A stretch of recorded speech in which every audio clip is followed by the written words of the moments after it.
2 days ago, we talked about Amber Thurman, who died because of the forced birther ban in Georgia. Unfortunately, now we are talking about Candi Miller. Candi Miller was too afraid to seek care because she lived in a forced birther state that had laws that were coming after women and doctors. So she stayed at home and died. Her children watched her die. Let's get into ProPublica's article. It says Candi Miller's health was so fragile, doctors warned her that having another baby could unalive her. They said it was going to be more painful and her body may not be able to withstand it. That was her sister, Taraya Tomlin Randall. But when the mother of three realized she had unintentionally gotten pregnant in the fall of 2022, Georgia's new ban gave her no choice. Although it made exceptions for acute, life threatening emergencies, it didn't account for chronic conditions, even those known to present lethal risk later in pregnancy. At 41, Miller had lupus, diabetes, and hypertension and didn't want to wait until the situation became dire. So she avoided doctors and navigated a mammography on her own, a path many health experts feared would increase risk when women in America lost the constitutional right to obtain a legal, medically supervised mammography. Miller ordered the pills online, but she did not expel all the fetal tissue and would need a D&C procedure to clear it from her uterus and stave off sepsis, a grave and painful infection. In many states, this care, known as a D&C, is routine for both mammography and miscarriages. In Georgia, performing it had recently been made a felony with few exceptions. Her teenage son watched her suffer for days after she took the pills, bedridden and moaning. In the early hours of November 12th, 2022, her husband found her unresponsive in bed, her 3-year-old daughter by her side. Can you imagine what those kids, how they go to bed at night, knowing that their mother just died right beside them? An autopsy found unexpelled fetal tissue, confirming that the mammography hadn't fully completed.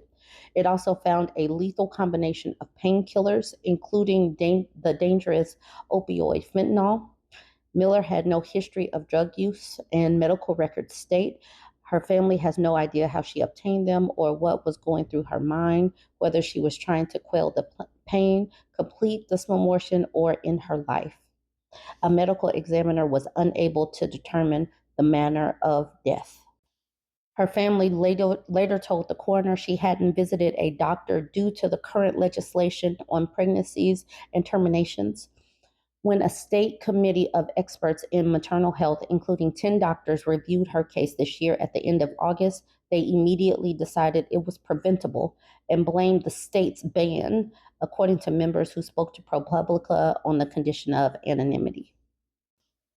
They came to this conclusion after weighing the entire chain of events from Miller's underlying health conditions to her decision to manage it at home alone to her reticence to seek medical care.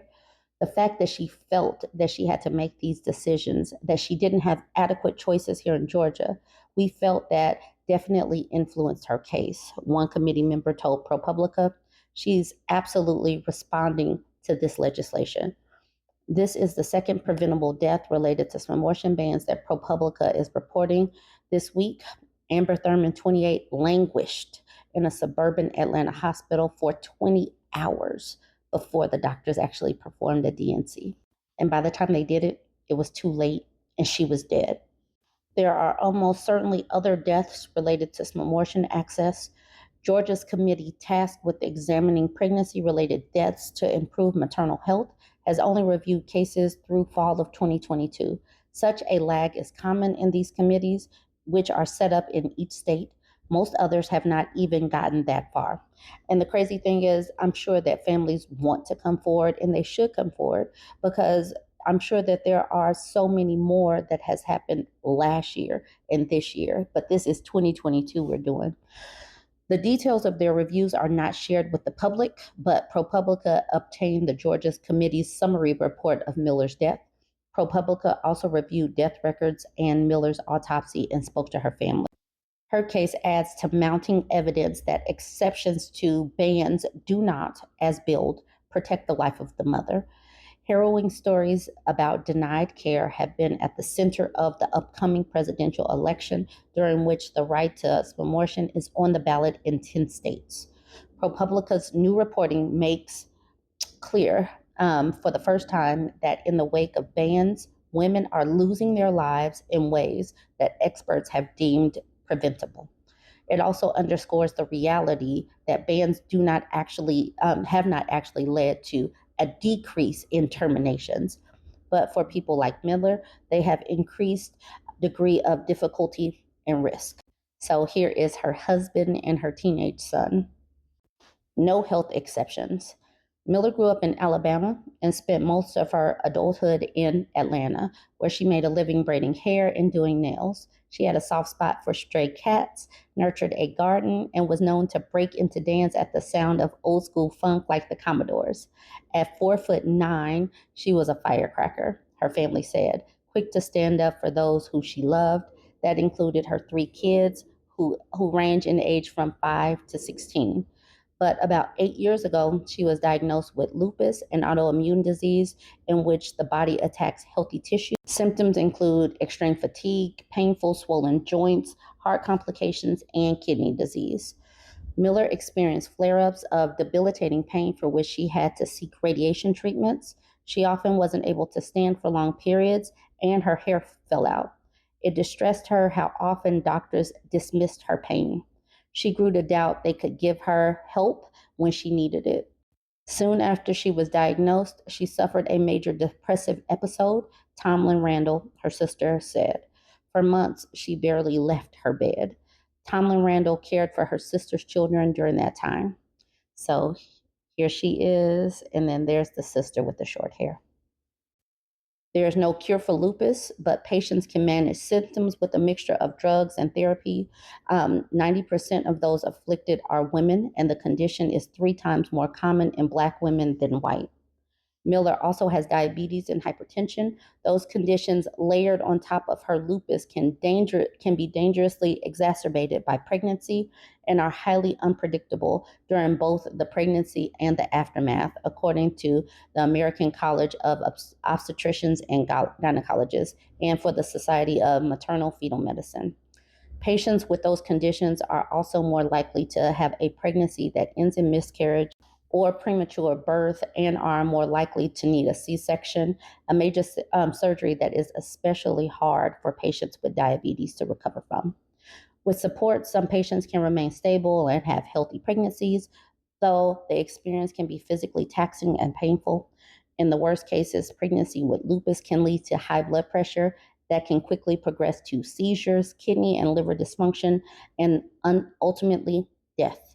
Studies have found that maternal death rate for women with lupus is 20-fold higher than for those without lupus.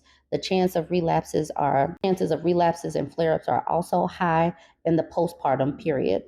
Each patient's situation is different and needs careful evaluation of their particular health risks, including the discussion of the option to end the pregnancy, says Sarah Holvorth, an OBGYN representing ACOG. And that's the thing. They don't give women the opportunity to discuss things with their doctor because the politicians are involved and they would rather strip women from having the right to discuss these things and make decisions that best fit their lives. Politicians who support abortion bans often point to their exceptions, which they say protect the life of the mother. During last week's debate, former President Donald Trump called them very important. Yeah, but because of his overturning of Roe, this is where we are, where women are scared to actually seek care. And more women will die. More and more women will die. And more of these stories will come out. And we need to continue to speak about these stories and these lives and these children that are impacted, their whole families that are impacted, all because these politicians and forced birthers need to be in the doctor's office with these patients versus allowing the patients and the doctors to make the decisions that best suit them. Another woman dead. Join the conversation, share this story, like, comment, and share.